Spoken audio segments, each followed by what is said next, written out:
또 하나는 제가 이제 오늘 방송 준비하면서 취재를 해보니까 검사 출신 변호사들하고 통화를 해보니까 윤석열 잔당들이 검찰에 남아 있는데 공소장 한 A4지 400장 쓸 거다, 성의를 보일 거다, 아주 깊숙이 팔 거다. 그러나 빌미를 줄 가능성이 높다. 이를테면 부정선거에 대한 얘기를 굉장히 장황하게 하는 거예요. 사건하고 상관없는데.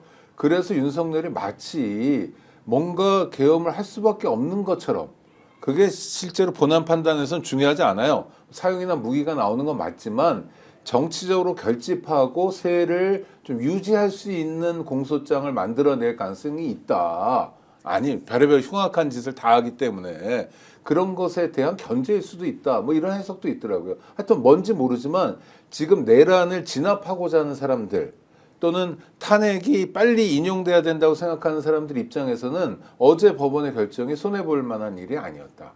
이렇게 판단합니다. 윤석열은 오히려 검찰에서 수사하면 이제는 실제 나가서 본인이 진술까지 하겠다고 했으니까 수사에 매우 협조적으로 네. 하겠다고. 왜냐하면 자기 홈그라운드. 박종준이 경찰청에 가서 수사받으면서 편했던 거죠. 그렇게 해서 조사받았던 윤석열 측이 재판 과정에서 스스로 조사를 적극적으로 받아놓고 이거는 자 수사와 기소가 분리되어 있는 공수처의 수사 내용에 검찰이 추가 수사를 했기 때문에 문제가 있다라는 주장을 할 수가 있어요. 할 수 있어요.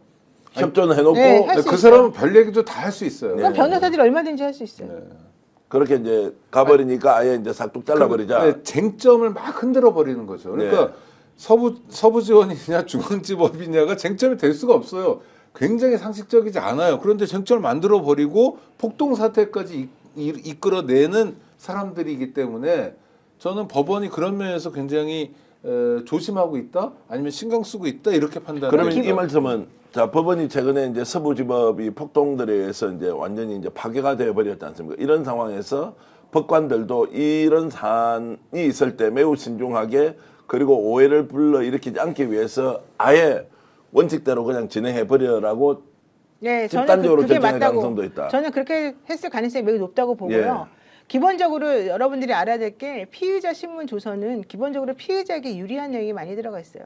자백하지 않는 이상은. 근데 윤석열 씨는 자백하는 사람이 절대 아니잖아요. 그럼 이 피신 조서를 작성함으로 인해서, 즉 수사기관에 가서 검찰에 협조한다고 그러면서 협조라는 말도 사실 필요가 없는 거죠. 자기가 의문이니까 당연히 해야 되는 건데, 어쨌든 검찰에 가서 자기가 하고 싶은 말을 다 할 거 아닙니까? 윤석열 씨 같은 경우에 검찰이 뭐 물어보면 자기가 100마디를 하겠죠. 그렇죠. 그 말이 전부 다 자기에게 유리한 변명, 자기 변명에 불과한 거가 들어가는 거잖아요. 그럼 검찰 피의자 신문 조사는 결국에는 윤석열을 위한 자료를 하나 더 만들어내는 것에 불과한 거예요.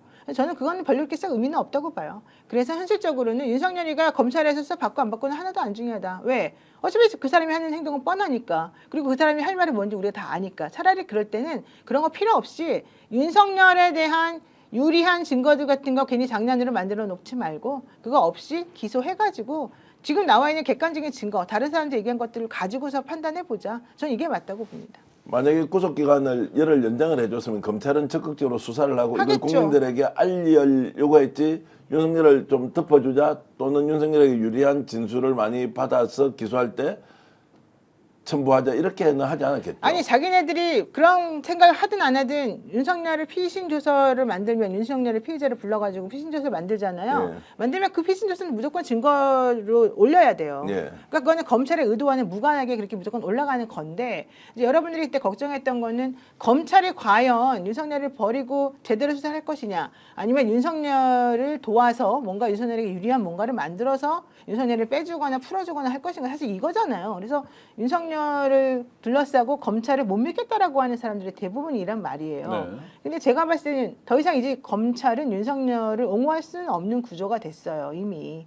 그래서 여기서 해야 될 거는 자기 조직을 살릴 것이냐, 지금이라도 늦었지만, 아니면 윤석열을 끝까지 옹호해가지고 윤석열하고 같이 파멸할 것이냐, 이 두 가지밖에 없는데, 지금 제가 알기로는 검찰은 전점 말고 윤석열을 옹호하지 않고 검사 조직을 살리겠다는 쪽으로 지금 가고 있거든요. 그러면 이번에 우리가 그래도 한번 수사해보겠다라고 하는 의지는 다졌고, 워낙 공수처가 못했으니까. 그리고 더 일찍 받은 거잖아요, 사실은. 그렇지만 어쨌든 검사는 자기네들이 뭔가 하는 걸 보여줘가지고, 윤석열이 우리가 부르니까 온다. 윤석열은 검사는 인정한다. 검사가 수사 잘한다는 거를 우리는 사람들에게 인식시키다. 이렇게 생각했었을 것 같은데, 어쨌든 지금 이게 지금 어그러진 상황이니까 검찰은 한 번 더 시도를 해보는 것에 불과한 것이고, 나머지는 저는 의미는 특별히 없다고 봐요. 또 하나는 검찰은 끊임없이 지금 검찰 개혁에 대비하고 싶을 거예요. 그렇죠. 만약 새로운 정권이 들어서면 수사청과 기소청이 분리된단 말입니다. 근데 분리해가지고 그날로 되는 게 아니라 하고 있던 수사와 인력 배분 또 건물은 어딨어 이러면 보나마나 실무적으로 한 2년 뭐 이렇게 시간이 걸릴 거예요. 이럴 때 혹시 재기할 수 있지 않을까. 그러니까 그러기 위한 어떤 꼼수들을 계속 할 거예요. 그러니까 전술적으로 윤석열에 대해서는 매우 예리한 칼로 핀셋으로 막 쑤셔대고 그렇지만 한쪽 구석에서는 또 살 수 있는 것도 하고 뭐 이런 작업을 윤석열 사건을 통해서도 할 겁니다 아마.